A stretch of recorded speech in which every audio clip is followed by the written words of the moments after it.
Great. I think we can get started. Okay, all right. Well, welcome everyone. This is the session on First Tech Challenge Judging, and my name is Georgia Clark. I am the Regional Lead Judge Advisor. I've been judging FTC since 2010, and then shortly after that, I moved into the Judge Advisor role, and that is mainly what I do now. And my co-host is Erin Shay. She has been judging for many years, and last year she moved up to the judge advisor role. So she now fills both roles. So if you go to an event this year, one of the tournaments, you will see at least one of us, and maybe both. So welcome. So today's agenda, we're going to cover what's new this season. And then we'll go into the judging process. We'll go over all the judged awards. We have robot awards. We have the team attribute awards. And then we will take a deep dive into the portfolio. And then we have a few other awards. And at the end, we will take questions. So if you have any questions, during the presentation, if you would please just type those into the Q&A. You should see the Q&A feature down at the bottom. So if you'll just type those questions in, and we'll be sure to answer all those for you. Okay, so let's just give a brief list here of the awards. We do have a change this year.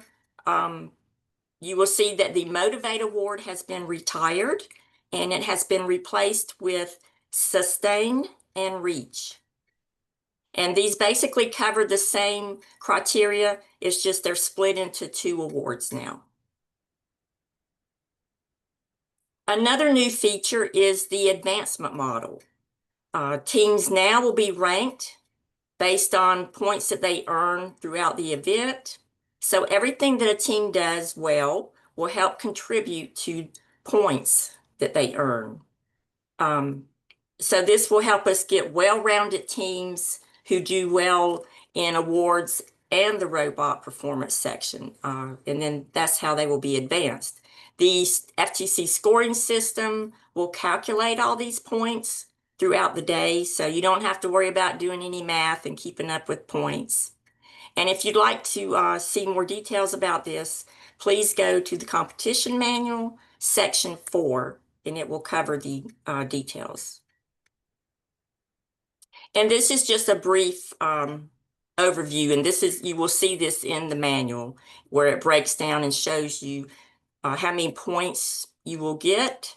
It'll show you everybody gets points based on where they are in the qualification rounds. You get points for being an alliance captain. The playoff, if you are in the playoff rounds, you get points for that. And then you'll see at the bottom the team judged awards. So Inspire Award, you get 60 points for first place, 30 points for second place, 15 points for third place. And then all the other first place awards will get 12 points, and then 6 for second, 3 for third. So why do we have tournaments? Tournaments are a way for us to celebrate your season. All the judged awards allow us to recognize teams who demonstrate skills in things like teamwork, innovation, communication, and gracious professionalism. You'll also hear this referred to as GP. And just a simple explanation of GP is that we treat everyone with respect and kindness. So, we want everyone to try to perform at their best, and be competitive, but we also want to help other people that might be struggling. Some other teams, if you see somebody struggling through the day, we want you to try to jump in and help them out, because we have a better competition if everyone is performing at their best. So the ways that you advance to the state championship will be through that point system. You will gain points on robot performance, and the judged awards. So from each league tournament, we will advance a certain number of teams into the state championship.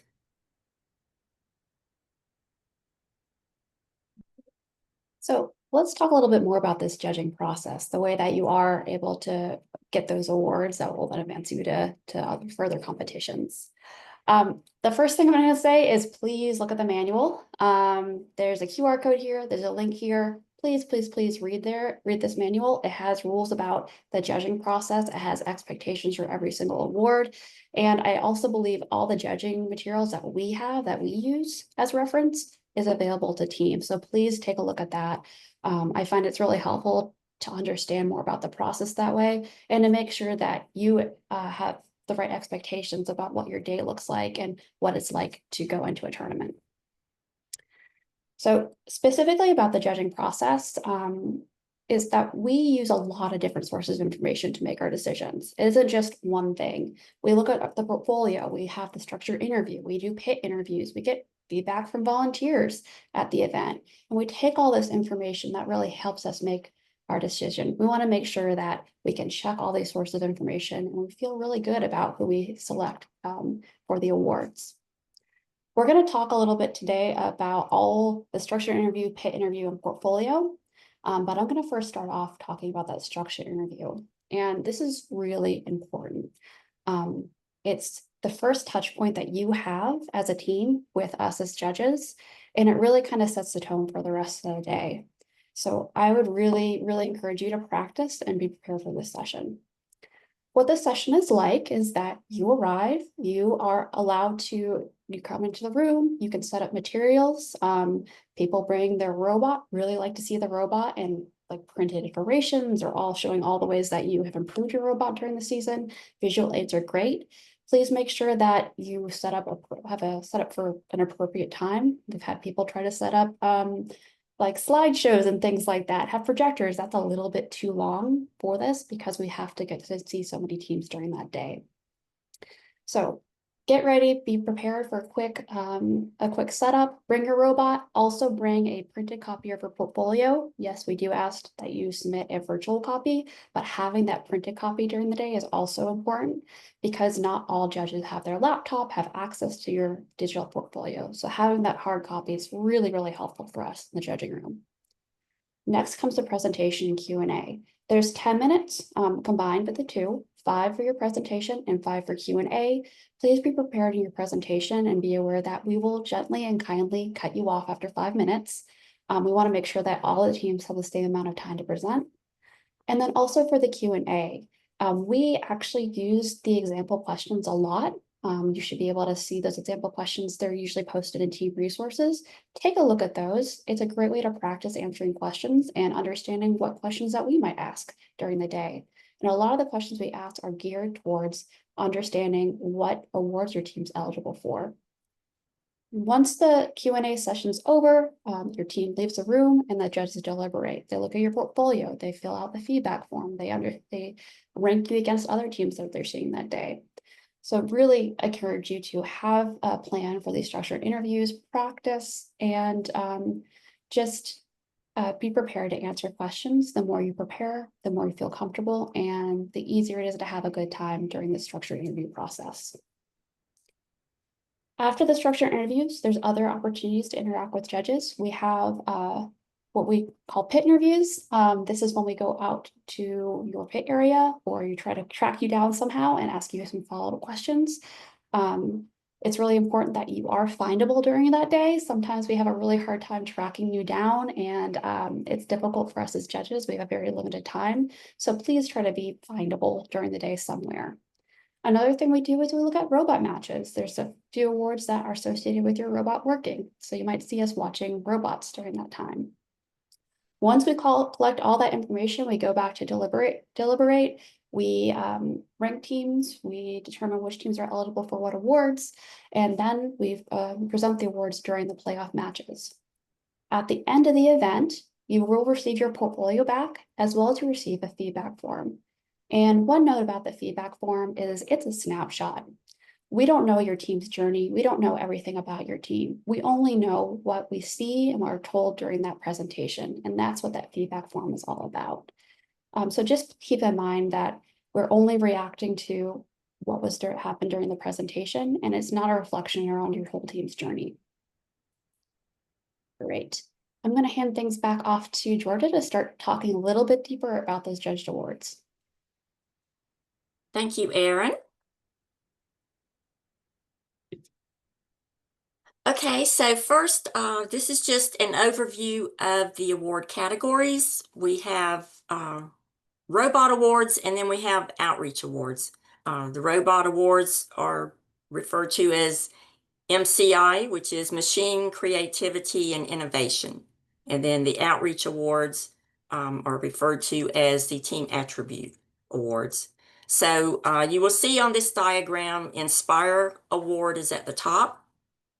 And then we have our Design Award, Control Award, Innovate Award, which is in the MCI category. And then the TA category, we have the Connect, Reach, Sustain. And then we have Think Award. And we also have a Judge's Choice Award. So we'll look at these awards individually as we go through the presentation. So let's start with the Inspire Award. This is the highest honor. So this team is a strong ambassador for FIRST programs and a very gracious competitor. A portfolio is required for this award. And this award, we're looking for teams that are strong contenders in multiple awards. And you must have a high quality portfolio, and you must also be ranked high in at least one of the MCI awards and at least one TA award. And then also we look at your initial, well, really all your interviews. So, we want the team to always be positive and inclusive. We like to see, the majority of your team members participating, and, really give like high quality presentations, interviews, use good interview skills, presentation skills, things like that. So you kind of want to practice and be prepared on how to present your information to the judges. I'm sorry, that's fine. Go ahead. Good. Okay. All right, so then next we have the Think Award, and this award is based on the portfolio. So the team must submit a portfolio. That portfolio must include engineering content, which will include at least one of the following things listed here. If you can touch on all of those, that would be great. We want to see some evidence that you used an engineering design process. We want to see some examples of lessons that you learned throughout that process. And we want to see that you considered, the trade-offs between different designs, what were pros and cons, and why you chose to go with a design. And then if you use some type of mathematical analysis, please include some of that in the portfolio. You are also encouraged to include things about your outreach, any outreach events that you did, how you went about finding mentors, who your mentors were, what you learned from the mentors. If you're reaching out to the STEM community, we'd like to see that. And, I know you're limited on space in portfolio, but at least give us a list, of things you did. And then we also want to know how you're sustaining your team and training your new members and continuing to grow on the team skills for your team. And of course, we want the portfolio to be well organized, so that it's easy for us to read. And you can also think about the portfolio. If you were going on a job interview, you would always submit a resume. Well, the portfolio, can kind of be the resume for your team. Um, and we'll get into more details about the portfolio later. Great. So since we covered Inspire and Think, I'm going to talk a little bit more about the robot awards really quickly. Nothing has really changed with this since the previous year. So I'm just going to give an overview just to tell you what's there. So the first award I'm going to talk about is control. This is all about the use of sensors and software on the field. It isn't just your autonomous period. It can be considered outside your autonomous period overall. This does require a portfolio component. We do want to hear about your strategy associated with the use of sensors and software. We don't need to see your code, all your code. We just want to understand your thinking behind your controls.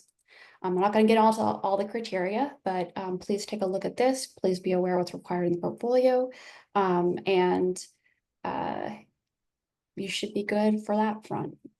Going on to the Innovate Award, this is all about a innovative component or feature or approach to designing the robot. And this is an area where it'll be great to be prepared for that initial interview. A lot of times us judges ask for what's your favorite part of your robot or what you consider the most innovative part of your robot. And that's really associated with this award. So have a consensus around from your team members, what you feel is the most innovative part of your robot or approach with your robot, how your robot plays the game. It'll really help you and us as judges to understand, what to focus on and think about when it comes to the Innovate Award.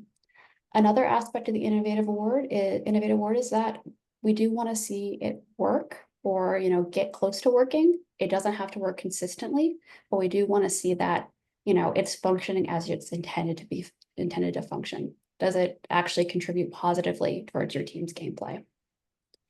A portfolio is not required for this award, but we are leaning on your ability to illustrate or describe or, some other form of documentation to help really tell the story about how you came to design your innovative component. It needs to, there needs to be a compelling reason why this is an innovation, not just something that you came up upon. And then finally is a design award.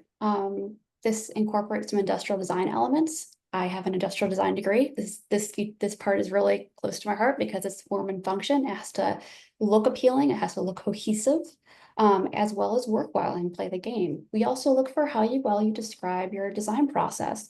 What steps did you follow to come to this final design solution?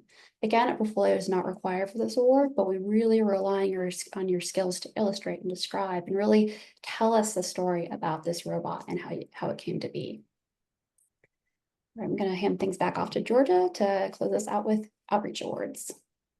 Okay, thank you, Erin. All right, so next we have the Connect Award. So for this award, your team should have a team plan where you identify how your team members are learning new skills.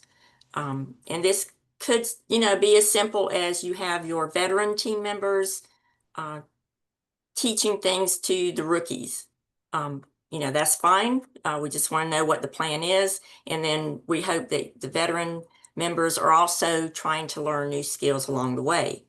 A good way to learn some new skills is to reach out to a STEM professional. So we encourage you to connect with professionals in the STEM fields. You can learn things from them about, the design process, about team management, many things, and then we also want you to learn a little bit about their career. So this gives you a chance to look at different STEM careers. A portfolio is not required for this award. However, I recommend that you do one.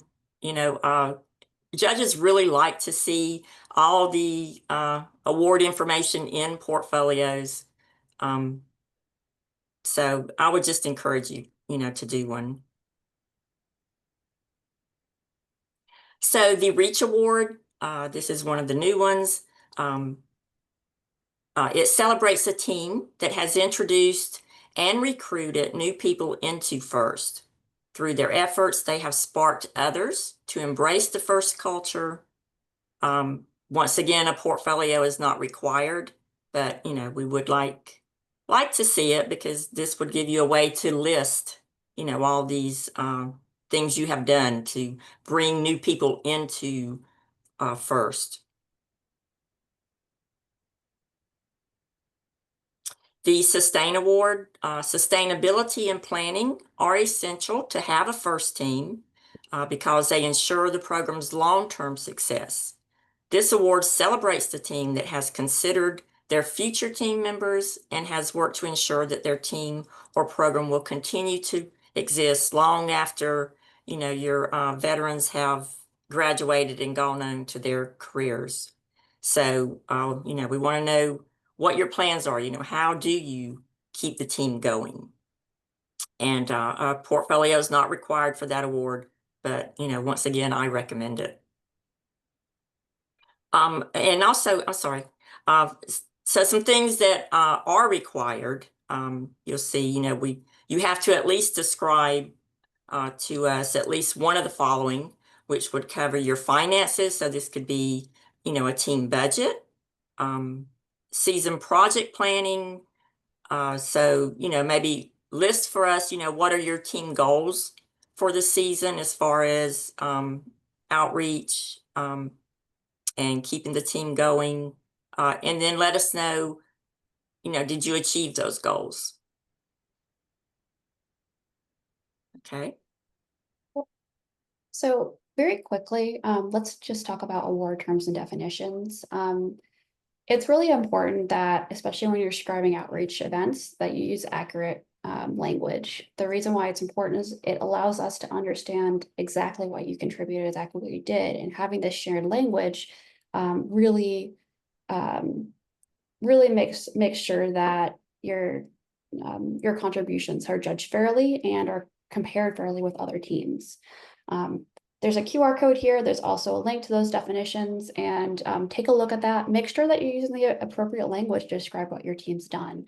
Things like what counts as starting a team, what outreach is, what it means to run an event. One thing that we really emphasize and we want you to take a look at is what the difference is between mentoring a team versus assisting a team. That's something that some teams struggle with sometimes. And the definitions go into the fact that mentoring is this continued relationship, whereas assisting a team is something more sporadic, like you visited a team's workshop or you gave them advice.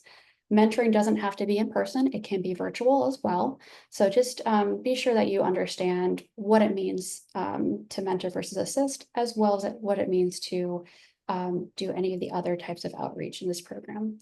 It helps us understand you better. And then another plug, please read the manual. Everything that we're talking about here is in the manual. Please keep up with it. It really, again, helps you have a better season if you know what to expect and how we actually judge things and think about these awards. It is updated every season, something that George and I always keep a look at, and we reread basically every season to make sure that we stay on top of things. It also goes into a little bit more details about the judging session and understanding what is and isn't allowed during that process. So please take a look at that. All right, I think you're starting this part, yeah. So okay, so now we're going to take a deeper dive into the portfolio. So at the start of your season, you want to start documenting things about your team journey. So you want to start a new document every season. And we know that teams start their season at different times. Some people do, some work over the summer.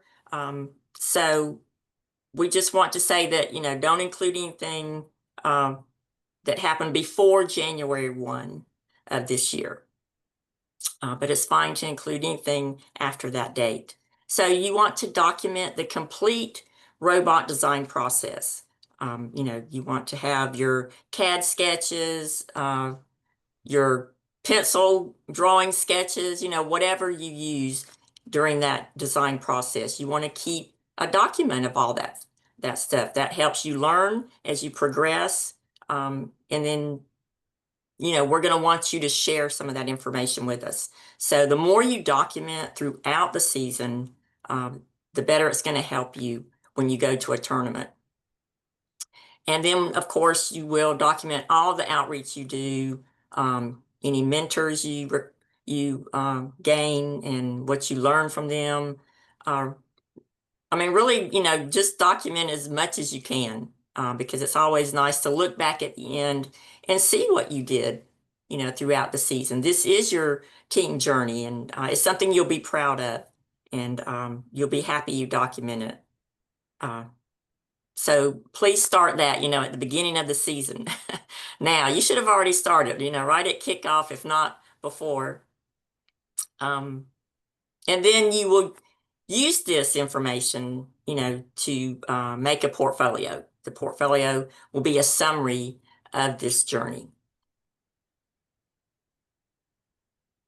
So the portfolio, a quick overview, there are, requirements and restrictions. So you do want to look at the competition manual to make sure you read all these. You are required to have a cover sheet, and it should have at least, well, it must have at least a team number. That way we can identify who the portfolio belongs to. You are limited to 15 pages of content, so that does not count the cover sheet. And we prefer to see that team number at the top of every page. It just helps us judges keep in mind what team we're looking at as we're looking through all the pages of your portfolio. It's just a reminder to us, what team number this is. That team number is very important for us to keep track of you throughout the day. So please help us out and put that team number at the top of every page. So your portfolio is a summary of the best content from your team journey. You'll give a brief team introduction. If you list the names of your student team members, please just use first names.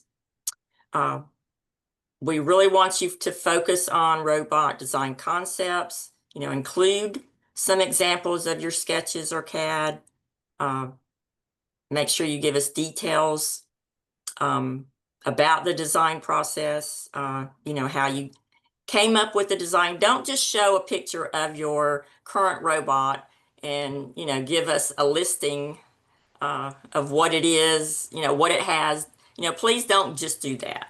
We want to know how you got to this point. That's what we're really looking at. So show us some examples and things that happened along the way and why you chose one design over another. Show some different iterations.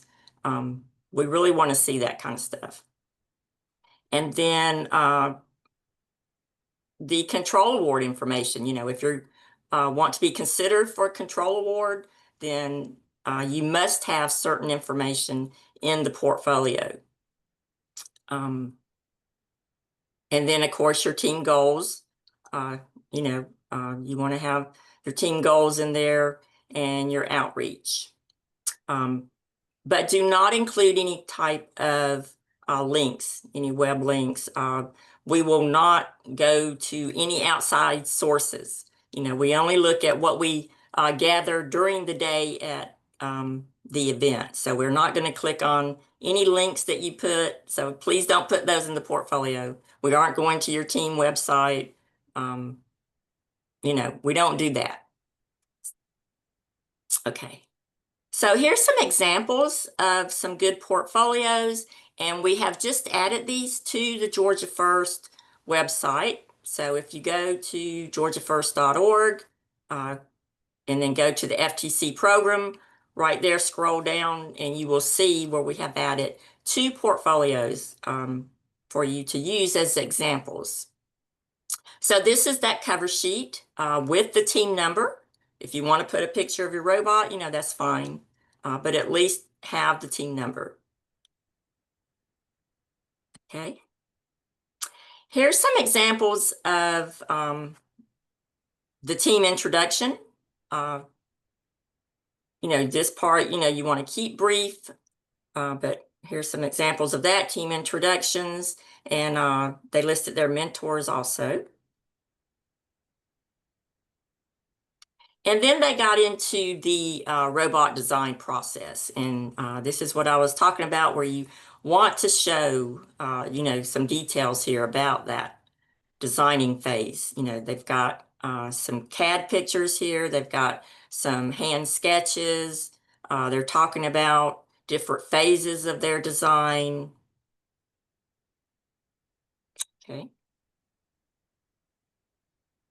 This is where they're showing some different iterations for certain components of the robot. And telling us what was the difference, between one version to the next version and why they made the change. Those kind of details are very important to us.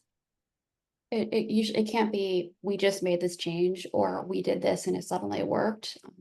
It's not this magic thing. We also understand there's a process behind it. And that's the information that we would love to see. We'd love to hear about failures and things you tried and didn't work and your thought process around why they didn't work. It's super helpful for us to really get an understanding of how thorough your team was in this process. Yes, that's correct, Erin. And this is just some more examples of that. And then you'll see where they did use some math calculations. We love to see that also. And then control award information. As we mentioned, you are required to put that information in the portfolio. We want to know not just the components you used, but why, you were using certain things. So kind of, give us a brief summary of that information. We don't need to see any code. Some of the judges aren't experienced in reading code, but we're more focused on the process you followed and why you used certain things. And a lot of times control award applies to autonomous period of the game. So, tell us what you were focusing on in autonomous. It can also apply to other things in the teleop, that makes your driver controls easy to use. So, tell us why you were doing something.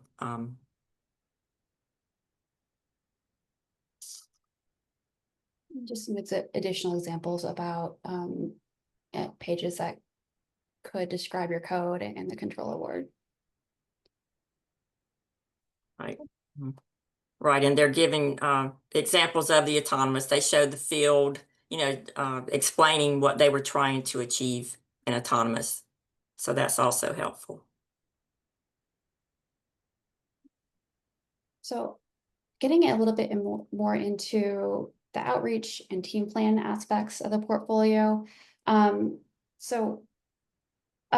Especially this year where we have that split of motivate into reach and sustain, having a robust team plan is especially important if that's an award that you want to get into. And the team plan can be many things. It can be showing outreach, it can be showing budget, it can be showing the retaining knowledge it shows here. But we really want to understand what you're doing to make your team robust, and go beyond just this 1 year. So having this documentation is great. We don't necessarily need like to see your entire budget without commentary. We want to understand a little bit more about that you have a budget, how you maintain a budget, how do you maintain sponsors. It's again more about that why and that narrative rather than just saying, here's our budget. Just seeing lists of funds isn't as illustrative as telling us a little bit more about how you got to that. Another thing we want to talk about is anything related to Connect. One aspect of it is talking about the mentors that you currently have, what you learned from them, and actually how you gained them as mentors and how you go out to gain new mentors. Another part that Georgia mentioned is connection to the STEM community. We want to hear, like, did you go and visit a site? What did you learn from a site visit? Or what did you learn from speaking to some individuals? Please, especially with these outreach pages or outreach content, please let us know if you did this in collaboration with another team and what role you played in that collaboration. Especially just because sometimes we see multiple teams doing the same outreach event, and it's difficult for us to try to understand how was it initiated, who attended, what role did they play. So just make sure you document all of that. Again, you don't have to list every single outreach event or every single connect that you have. You can always have a list and then highlight a few as examples. That's also perfectly fine. We just want to understand, did you do it, and to what degree did you do it? And does what is shown in the portfolio match what you're talking about in your presentation? That's also really helpful. Same here, you can see what they did is in this example, they showed us all their events and just listed them. They have some pictures. Pictures are awesome for this as evidence without having to spend a lot of time writing about it. And then they highlighted some examples, really helpful. So let's talk a little bit more about what makes a good portfolio. I know Georgia talked about the requirements. You have your 15 pages, you have, your cover page and all these bits and pieces, but really a good portfolio, can be a little bit more than that. We're looking for things like, can we actually read the portfolio? 12.5 is at the minimum that we recommend. We all wear glasses and have old eyes, and we like to be able to read what you write. So make sure that it's readable. Make sure that there's good contrast colors. We don't want, say, like white on pink. That's really difficult to read. And we want to be able to read all your work. Another thing is just overcrowding pages. Please consider letting the content breathe a little bit. It's easier for us to read that content.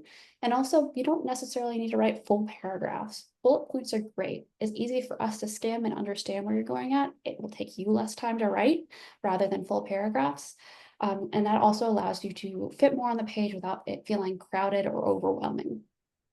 We also want pictures that are large enough to see details. We've gotten portfolios with itty bitty pictures. You have to squint and see what's going on. And that's really difficult to understand why the picture was there, what you're trying to tell us.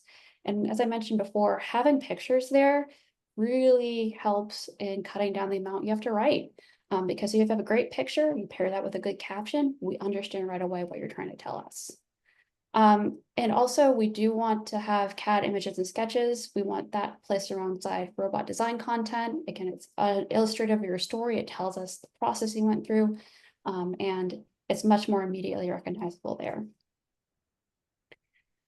Just getting into submitting your portfolio, I mentioned this a little bit earlier. Please, we do ask that you do submit the portfolio, the 15-page document, not an entire engineering notebook or any other documentation. We are only allowed to, once something's submitted, we're only allowed to read the first 15 pages of content. Anything beyond that, we cannot look at. We do not consider it as part of the submission. We do want you to bring a printed copy to the event.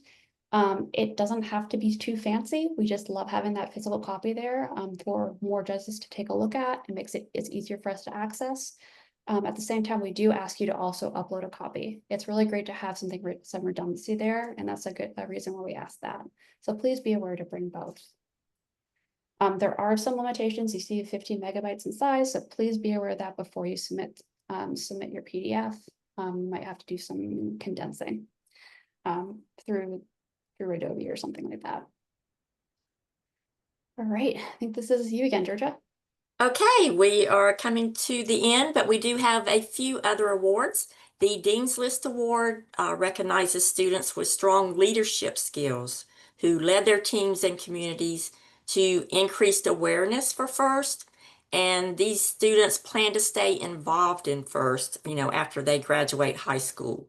So the eligibility, this is only for students who are in grades 10 or 11. Each team can submit 2 students, and the coach or mentor must submit an essay. That submission is open now, and December 15th is the deadline to submit those. So keep that in mind. All the interviews will be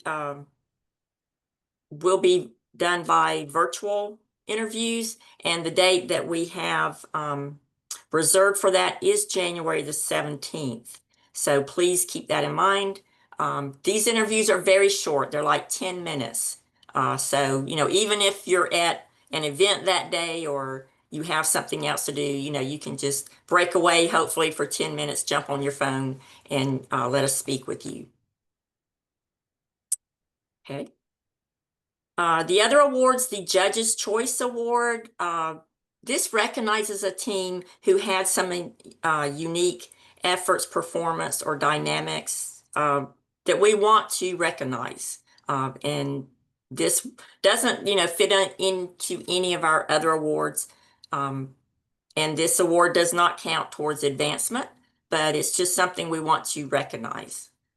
So that would be the Judge's Choice Award. All right, and then also we have a Compass Award, which is optional, and we only have this at the state championship level. This is where a team will recognize an adult coach or mentor. And you would need to make a video, a 40 to 60-second video.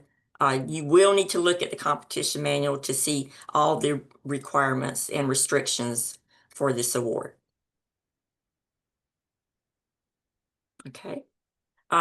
So also new this year, global awards. They had these for FRC in the past, but now they've been opened up to FTC also. And you will see the deadline dates here. These are, video awards, the Digital Animation Award and the Safety Animation Award.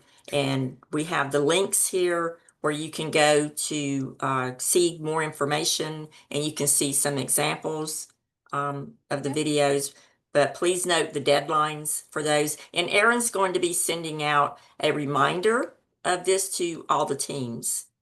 With the links. I know you can't click on them now, but I'll be sending the links to the coaches that we have emails for within the next day or so. Right. Okay. Thank you, Erin. Okay. So I know we've given you a lot of information today. So, throughout the season, if you need help, the first place to go to is the competition manual, section 6, and then go to the Georgia First website and look at the examples of the portfolios. And you can also post questions to the official Q&A for First Tech Challenge. This will be done through your team dashboard. We also have a Georgia First Tech Challenge Facebook page. We do monitor that. You can post some questions there. We post updates throughout the season on things there. So it is a good place for you to kind of stay connected with us. And then if you want to contact somebody, with a question, you can send it to either Robert May. He is our program delivery partner for First Tech Challenge, or you can send it to me. And then a great way to learn more about judging is to volunteer. So I would encourage, all coaches, mentors, even team parents, volunteer to be a judge, not at the event that your team's going to compete at, but go to one of the other competitions and volunteer to be a judge. You really get to learn a lot of details that we can't cover. And you get personal insight. And this is very valuable information that you can relay to your team. We're always looking for people to help us out with judging. You would just apply for that. So please consider volunteering and spread the word. Maybe you have some coworkers that would be interested also. It's another way to get people into FIRST, make them aware of FIRST and let them see firsthand what it's all about. Okay, I think we are close on time, so we would like to take some questions now. Yeah, we have 2 questions. The first question is from Cody, and they're wondering would we be able to have a copy of the slideshow presentation? I think that should be possible. If I think we can talk about figuring out putting on the site, or I don't know what your thoughts are, Georgia. We will have to look into that. I know these sessions are being recorded. So maybe some more information about that will be coming out to teams. If we find out, I'm sure Erin will pass that along to the teams. Great. And we have another question from Brian.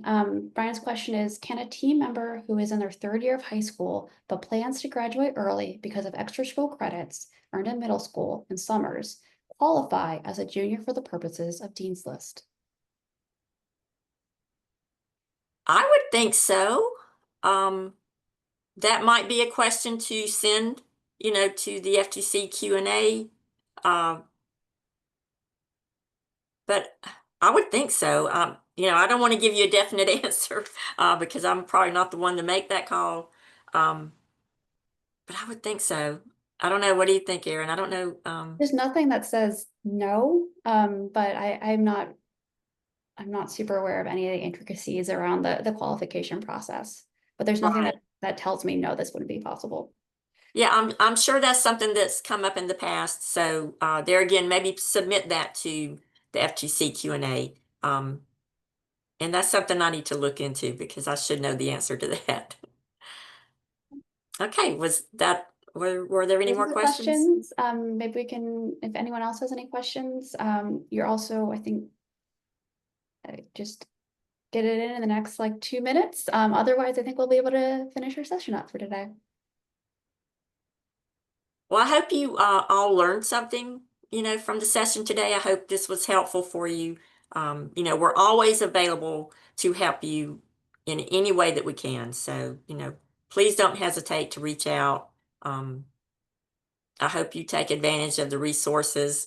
You definitely want to look at the manual. Um, I encourage you to look at the sample portfolios that we've posted. Um, but anything we can do to help you, we're here to help you. We want everybody to have a good season. We enjoy seeing all the teams. We look forward to seeing you this season, and we wish you well.